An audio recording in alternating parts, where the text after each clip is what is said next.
So good evening guys, my name is Vishal. सो आज एक बाइक आप सामने देख रहे हो। आज जो भैया हमारे साथ है, गोकुल भैया की बाइक है। गोकुल भैया हाय, कैसे हैं आप? हेलो। ये बाइक मैंने गोकुल भैया को सोल्ड की थी। भैया ने मेरे से प्री-ऑन में परचेज की थी।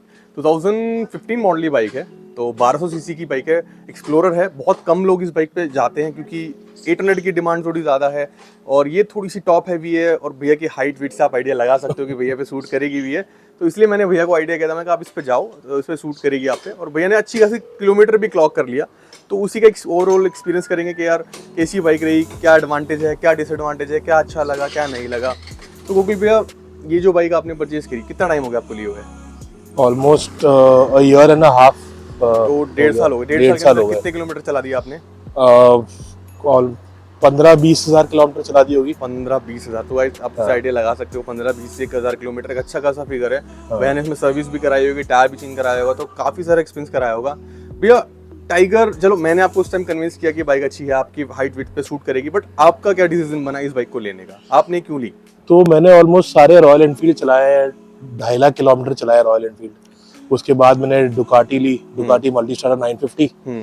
तो वो मैंने जब चलाया, इट वाज वेरी टॉल, बहुत ऊंची थी और फिर कंट्रोल में नहीं आती थी, बहुत ही एरेटिक थी वो। तो उसके बाद मेंटेनेंस भी बहुत महंगा था उसका। तो आई डिड। वो भी आपने प्री ऑन ली थी? हाँ, मैंने प्री ऑन। आपके साथ क्या कुछ इशू हुआ, जैसे आपने मुझे एक बार शेयर किया था, तो थोड़ा सा ऑडियंस को बताओ कि मतलब क्या क्या उसमें आपको प्रॉब्लम आई बाइक लेने के बाद? हाँ जी, तो मैंने प्री ओन्ड लिया था Ducati and I did 6,000 kilometre, 6,000 kilometre किया अपने दिल्ली से। भैया ने लेते ही बाइक को लेके इतना लंबा मतलब ट्रिप कर लिया, ऑलमोस्ट 6,000 किलोमीटर, बहुत बड़ा फिगर हो जाता है। और लेते ही भैया ने कितने, 1.5 महीने के अंदर मेरे साथ 6,000 किलोमीटर हो गई थी शायद। हाँ जी, same in the matter of a month. मैं दिल्ली से चेन्नई ले गया उसको, चेन्नई से गोवा से पुणे से वापस Delhi. So it was a huge trip, 6,000 kilometre. But then उसमें क्या हुआ कि उसके बाद जो आपका डेस्मो सर्विस होता है, वो उन्होंने बोला कि हो गया था, बट एक्चुअली हुआ नहीं था। डेस्मो से भैया सभी लोग बहुत डरते हैं, इवन मैं भी डरता हूँ डेस्मो के नाम से, क्योंकि डेस्मो का नाम सुनते सब लोग डर जाते हैं कि यार इतनी एक्सपेंसिव है, इतना ये है वो है। तो आपका, जैसे आप बताया कि आपको बोला गया था डेस्मो सर्विस हो रखी है, बट आपको पता लगा नहीं हुई। जब आपने उसको शोरूम पे चेक कराया तो क्या कॉस्ट आई सर्विस उसकी? तो शोरूम में जब चेक कराया, ऑलमोस्ट 1.5-2 लाख का खर्चा आया उस पे। हम बात कर रहे हैं मल्टीस्टारर 950 की। हाँ जी। और 2 लाख तो 1.5 लाख का खर्चा तो बहुत है डेस्मो पे। इतना ज्यादा तो मुझे आइडिया नहीं था, इतना ज्यादा। फिर आपका एक्सपीरियंस क्या था, मतलब कैसा लगा फिर? नहीं, फिर मैंने जाके उन्हीं प्री ओन्ड वालों को वापस दे दिया था वो बाइक, बिकॉज दे सेड कि अगर आप एक और 2,000 किलोमीटर चला लोगे तो आपकी वैल्यू घट जाएगी। अच्छा। बाइक की ऑलमोस्ट 25%। तो मैंने बोला कोई फायदा नहीं है, so I sold it back to them. And मुझे ₹1,00,000 का नुकसान हुआ था उसमें भी, रीसेल में भी। तो फिर बाद में I was looking for a good bike, तो विशाल से बात हुई, वॉक इन था जहाँ पे वो थे, और वहाँ पे बात हुई। He was very polite. उन्होंने मुझे समझाया कि ये बाइक है, पर आपके लायक कोई है नहीं अभी। क्योंकि तो देखो, मैंने ऐसा इसलिए बोला क्योंकि भैया ऑलमोस्ट मतलब आई गेस मतलब 6 फीट 3 है आई गेस मेरे हिसाब से, 6'3" के आसपास आप हो। और वेट भी आपका ऑलमोस्ट कितना केजी वेट होगा आपका? 140 के आसपास। तो मेरे को हाइट वेट के अकॉर्डिंग मुझे लगा, और इतना एक्सपीरियंस के अकॉर्डिंग मुझे पर्सनली लगा कि ये बाइक आप पे सूट करेगी, तो इसलिए मैंने आपको पर्सनली रिकमेंड किया था। तो इस बाइक का ओवरऑल आपके पास, अगर मैं इसको 950 से कंपेयर करूँ, डुकाटी से कंपेयर करूँ, तो ये बाइक आपको कैसी लगी? Very low on maintenance. पहली बात तो that thing I love, because Ducati में अगर आप 200-300 किलोमीटर भी चलाओगे तो चेन से आवाज आने लग जाएगी। उसको ऑयल करना और वो सब। फिर वो ये तो खैर शाफ्ट ड्रिवन है, तो इसमें तो ऐसा आपको इशू आया भी नहीं होगा। कुछ इशू नहीं है, शाफ्ट चलता रहता है, बस आपको नॉर्मल सर्विसिंग करनी होती है हर 10,000 किलोमीटर में एक बार। बिल्कुल। और वो चलती रहती है बाइक। और दूसरी चीज, डुकाटी में आपका जो रेडिएटर फैन है वो बंद होता नहीं है, वो नॉन स्टॉप चलता रहता है, बाइक बंद होने के बाद भी चलता है। वो बैटरी को डैमेज करता है। क्या सेंस है? जब पहली बार मैंने वो सुना था, मैं डर गया था। मैं कहा यार इतनी देर तक क्यों इसका मतलब फैन चल रहा है। बट इसको मैंने ऑलमोस्ट 15-20 हज़ार किलोमीटर चला दिया है, तब भी कभी फैन का कोई इशू नहीं है। टाइमिंग के हिसाब से ट्रैफिक में ऑन होता है वो, जब फर्स्ट गियर में चला रहे होते हैं। जैसे सेकंड और थर्ड गियर में जाते हैं तब एकदम से वो स्मूथ हो जाता है। बिल्कुल। और इंजन कूलिंग भी बहुत सही है, 1200 सीसी के हिसाब से। I am getting 138 bhp in this. Torque अच्छा है, पावर अच्छी है, और इनलाइन 3 है तो इसकी आवाज भी बहुत अच्छी है। मतलब कहीं ना कहीं आपको स्पोर्ट्स बाइक वाला फील कराती है। Exactly, because of inline 3। And I got this with an arrow exhaust, तो फिर एरो एग्जॉस्ट का फील ही अलग है। हाँ, एरो एग्जॉस्ट का फील अलग है। इसमें भैया में साइड पैनल्स भी लगे हुए थे, तो वो भी भैया ने अभी रिमूव किए हुए हैं, बट वो भी इसके अंदर अवेलेबल है। एंड ओवरऑल इस बाइक की अगर मैं मेंटेनेंस की बात करूँ, आपने भी इसकी जो सर्विस कराई है वो शोरूम पे कराते थे या बाहर कराते थे? तो मैं बाहर कर रहा था, बट मेरा एक स्पेशलाइज्ड मैकेनिक है और ट्रायम्फ ऑथराइज्ड, उन्होंने ट्रायम्फ पे काम कर रखा है। So what happens with him is उनका लेबर कॉस्ट बहुत कम होता है, Exactly. उनके सर्विस चार्जेस कम होते हैं, but all the parts are original, all the ये में रहता है कि हाँ जहाँ से आप कराते हैं I know very well. Exactly. तो बेसिकली अगर जैसे कि इस बाइक की हम आप सर्विस अगर हम शोरूम पे कराते हैं, आपके अकॉर्डिंग इस बाइक का शोरूम पे सर्विस का क्या खर्चा आता है भैया?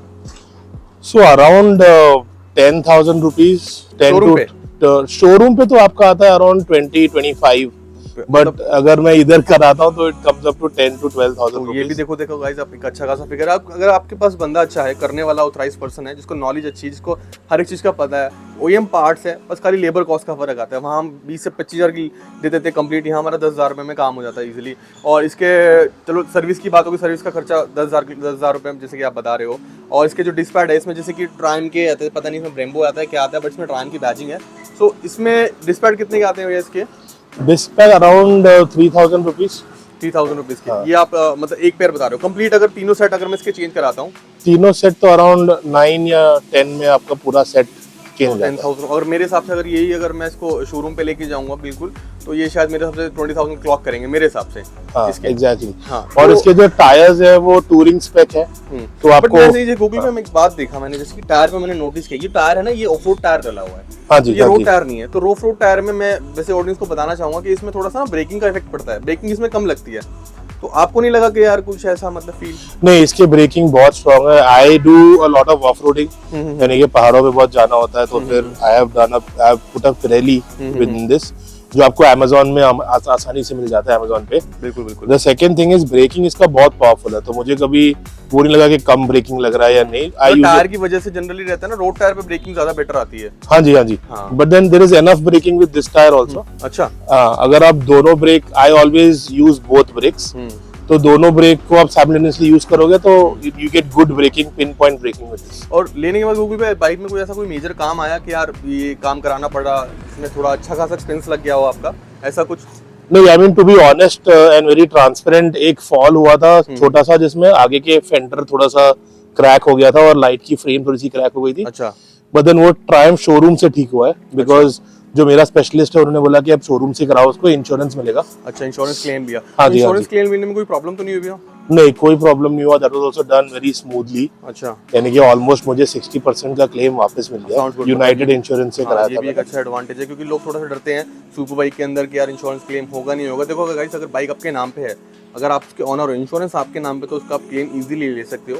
क्योंकि प्री-ओन के अंदर जनरली क्या आता है ना, लोग फर्स्ट ओनर बाइक बोल के मतलब कई सारे ओनर चला रहे हैं, ट्रांसफर नहीं करा रहे, तो उस केस के अंदर आपको इंश्योरेंस क्लेम नहीं मिलेगा। भैया की बाइक भैया के नाम पे थी, तो इसमें एडवांटेज ये था कि भैया को क्लेम इजीली मिल गया। ठीक है, जैसे कि ये बताया भैया ने, जो काम कराया उसका क्लेम इजीली मिल गया। तो also one more learning from Vishal, उन्होंने पेपर वर्क परफेक्ट कराया। अच्छा। तो अभी जैसे फॉर एग्जांपल मैंने जब पेमेंट किया था, उसके 3-4 दिन में I had the bill in my hand, और 1-2 हफ्ते में आपके पेपर भी आ गए थे मेरे नाम पे, so there was no problem there. Sound good. So जैसे कि बाइक के अंदर अगर हम एक्सेसरीज की बात करें, तो जैसे कि मैं देख पा रहा हूँ कि यहाँ पे ये आपका मतलब हेडलाइट गार्ड लगा हुआ है, विंडस्क्रीन भी स्टॉक है, चेंज है? ये चेंज है, न्यू लगा हुआ है, बट ऑफिशियल ट्रायम्फ शोरूम से लगा हुआ है। ये तो थोड़ी एक्सटेंड वाली लगी हुई है, हाँ नॉर्मल वाली आती थी, ये टूरिंग वाली लगी हुई है। आपके मोबाइल चार्जर लगा हुआ है, रैम का माउंट लगा हुआ है। तो गाइस मैं रैम का माउंट लगा हुआ है, रेकमेंड करता हूं पर्सनली रैम का। ये थोड़ा सा क्या ना ट्रस्टवर्दी है मेरा, क्योंकि मैंने इसको काफी ज्यादा यूज किया है, हाई स्पीड पे भी यूज किया हुआ है। और इसके अंदर एरो का एग्जॉस्ट लगा है, इसकी आवाज मैं आपको एंड में जरूर सुनाऊंगा। साइड बैग्स भी इसके अंदर लगे हुए हैं जो कि डिटैचेबल है। और भैया की बाइक थोड़ी गंदी दिख रही होगी, उसके लिए माइंड मत करना प्लीज, बिकॉज भैया बाइक बहुत लंबा चलाते हैं, भैया की ट्रैवलिंग बहुत लंबी रहती है, वन शॉट में 5-6 किलोमीटर निकल जाते हैं। जैसे कि अभी बताया कि मल्टी स्टार्टर लेते ही 6,000 किलोमीटर क्लॉक कर दिया था।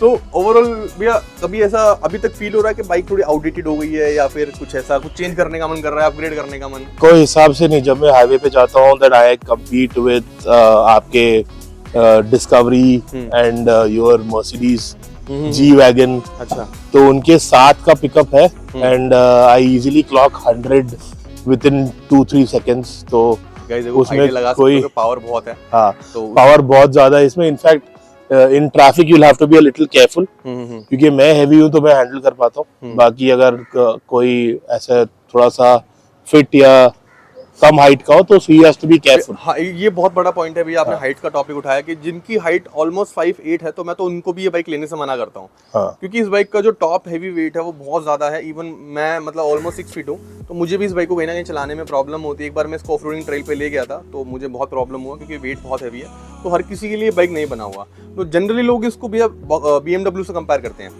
1250 से कंपेयर करते हैं, 1200 से कंपेयर, उस टाइम तो 1200 आती थी, तो लोग उससे कंपेयर करते हैं। आपका क्या मानना है BMW के कंपैरेटिवली? सो मैंने G सीरीज चलाई हुई है। अच्छा। G 1200 चलाया हुआ है मैंने पहले। And the only difference I see between both of them is the cost. यानी कि आप जब पावर चाहिए, पावर मिल रहा है, जब रेस्पॉन्सिव इंजन है, I feel this engine is more responsive than the BMW engine. तो I have been very satisfied with this particular purchase. और इसको ऐसा नहीं है कि मैंने छोटे बड़े सारे रोड पे चलाया। बिल्कुल, आपने अच्छे खासा चला। आपने इसका टायर भी बदलवाए थे। इसकी टायर की क्या कॉस्ट आती है? जैसे कि इसमें नॉर्मल 150-70 टायर साइज आता है, जैसे कि मैं रेयर लगाता हूं। हाँ जी। तो इसका ये टायर आपने इसमें टोरेंस लगवाया, मेडीलर का आता है ये। तो हाँ कितने का पड़ा आपको?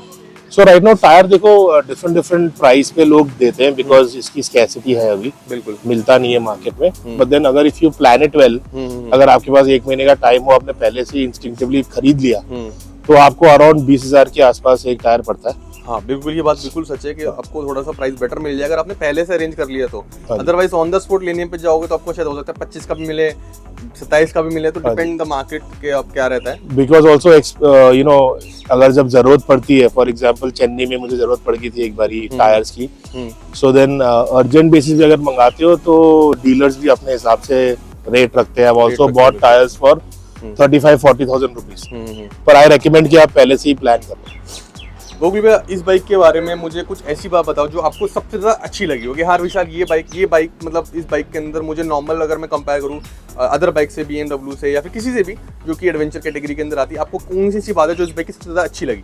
सबसे ज्यादा जो अच्छी बात लगी है ये है कि ये 1200 सीसी की बाइक जरूर है, बट जब आप पहाड़ों पे चलते हो या फिर वाइंडिंग रोड्स पे जाते हो तो आपको हमेशा दूसरे या तीसरे गियर पे रखनी पड़ती है। तो इसके गियर रेशियोज जो है वो बहुत टॉल है। अच्छा। यानी कि आप सेकंड गियर पे you can also ride at 30 kilometre an hour. अच्छा। और आप 70 पे भी जा सकते हो। मतलब कह सकते हैं कि लॉ एंड टॉर्क इसका बहुत अच्छा है। एग्जैक्टली। तो आपको पहाड़ों में बहुत हेल्प करता है। जनरली हर बाइक के अंदर रहता नहीं है, क्योंकि लॉ एंड टॉर्क का इशू रहता है एडवेंचर कैटेगरी के अंदर।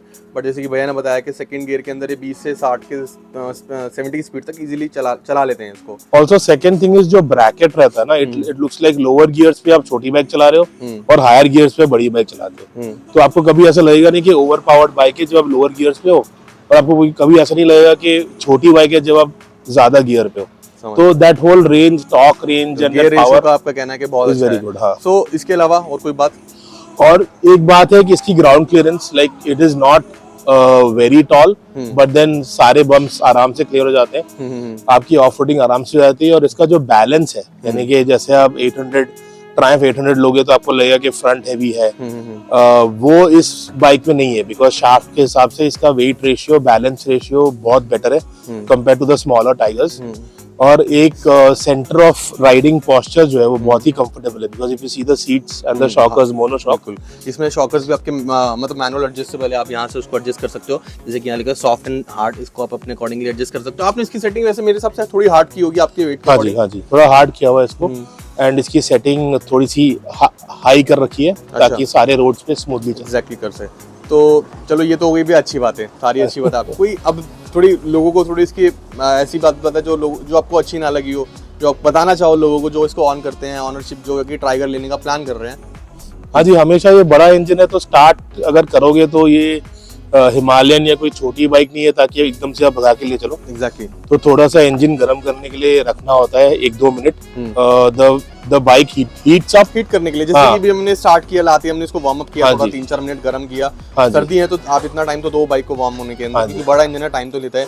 ऐसी कोई बात जो आपको इस बाइक की अच्छी ना लगी हो? ये गंदी बहुत जल्दी आती है। मैट कलर है इसलिए वही। हाँ, गंदी कह सकते हैं क्योंकि कलर थोड़ा सा डस्टी कलर है। थोड़ा हो जाता है गंदी, मैं समझ सकता हूँ। तो आप बाइक कवर जरूर ले लेना। मेरा भी बाइक पर अभी थोड़ा सा फटा हुआ है, बट आप जरूर ले लेना एक नया बाइक। हाँ, ये बात भी अभी अगर ओपन में अगर आप बाइक खड़ी कर रहे हो तो इसके लिए बाइक कवर अच्छा होना जरूरी है, बहुत जरूरी है। सो ओवरऑल इसकी भी एरो की आवाज सुनाते हैं एक बार कैसी? हाँ जी। 30,000 की चल चुकी है ऑलमोस्ट। इसमें कोई एरर वगैरह कोई ऐसा कोई प्रॉब्लम तो नहीं करता अभी आपको कभी? अभी तक तो कुछ नहीं आया, इट्स रनिंग परफेक्टली। थोड़ा वॉर्म।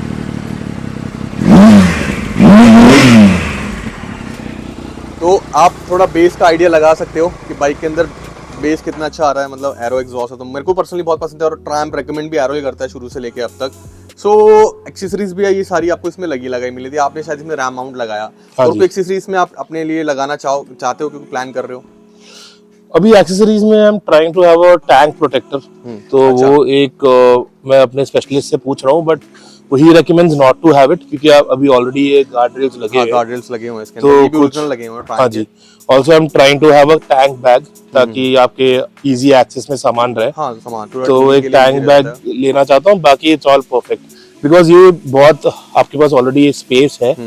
तो I already have a 32 litre tell bag जो इधर लग जाता है छोटे ट्रिप्स के लिए। तो 6-7 से हो गया मतलब। हाँ जी। और एक बात मैं सभी अपनी ऑडियंस को बताना चाहूंगा, ये बाइक अभी फिलहाल फॉर सेल हम लोगों के पास अवेलेबल है। भैया इस बाइक को सेल कर रहे हैं। सेल करने का रीजन ये है कि भैया अभी का जॉब थोड़ा सा ट्रांसफर हो गया, भैया कहीं और जा रहे हैं, तो इस वजह से हम इसको प्लान कर रहे हैं सेल ऑफ करने का। जो भी इस बाइक में इंटरेस्टेड हो, जिसको भी बाइक चाहिए हो, टाइम 1200, क्योंकि नीट एंड क्लीन बाइक है, जो भी है सब हमने इसका क्लियर बता दिया। मेंटेन बाइक है, एक पैसे का काम नहीं है बाइक के अंदर, लेना है और जस्ट चलाना है। राइट भैया? यस। क्योंकि बाइक के अंदर हम, क्योंकि सब कुछ बाइक देखो भैया मेरे सामने मेंटेन होती है, सारा बाइक के बारे में मुझे पता है, तो इसलिए मैं ओपनली बोल सकता हूँ कि किसी को भी ये बाइक इंटरेस्टेड हो, कोई बाइक इसको लेना चाहते हो, गुड प्राइस, मतलब जो आपको मार्केट से बहुत अच्छा प्राइस मिलेगा इस बाइक का, क्योंकि हम बाइक आपको डायरेक्टली इन्वॉल्व कर रहे हैं, भैया से डायरेक्टली दिलवाएंगे। इसमें कोई डील नहीं होगी, कोई कमीशन नहीं होगा, कोई सब कुछ जो रहेगा ट्रांसफर नहीं, कि जो भी अमाउंट रहेगा भैया के अकाउंट में ट्रांसफर होगा और आपकी बाइक पे नाम पे ट्रांसफर हो जाएगी, बाइक आपके नाम पे, और आप इसको पिक कर सकते हैं इजीली। सो इतना ही था भैया, बाकी ज़्यादा कुछ मेरे हिसाब से बचा नहीं बताने के लिए इस बाइक के अंदर। तो बट मेरे को एक चीज़ ये लगी, ये भैया ये हेल्प करते हैं, ये जो आपने बैग्स लगाए हुए हैं? हाँ जी, ये बैग्स वाज माय प्लान, यानी अच्छा, बहुत छोटे हैं तो ये ऐसा कहीं आपको नहीं मतलब ये डीकैथलॉन पे मिल जाता है, बी ट्विन करके। अच्छा, इट इज एक्चुअली अलग लगा। हाँ, ये बैग्स चले जाते हैं आपके प्रोफेशनल साइकिलिंग के लिए, but I used it here because इसमें तो ये आपको हाई स्पीड में आपको दिक्कत नहीं करते हैं? कोई दिक्कत नहीं करता। इसमें 1 लीटर का बॉटल, पानी का बॉटल आ जाता है, ग्लव्स आ जाते हैं, छोटा सा रेनकोट आ जाता है। समझ गया। तो ऑल दैट नेसेसरी सामान is always there with you. So overall मेरी तरफ से इतना ही था भैया। Thank you so much for the video के लिए। बाकी हम दोबारा जरूर मिलेंगे नई बाइक के साथ। भैया को नई बाइक भी देंगे, मैं ही दूंगा होपफुली, अगर सब अच्छा रहा तो। सो बाइक हम लोगों के पास फॉर सेल अवेलेबल है, तो किसी कोई भी इंटरेस्टेड हो, नंबर डिस्क्रिप्शन में आ रहा होगा, आप मुझे कॉन्टैक्ट कर सकते हो। So thank you so much भैया। Thank you, bye.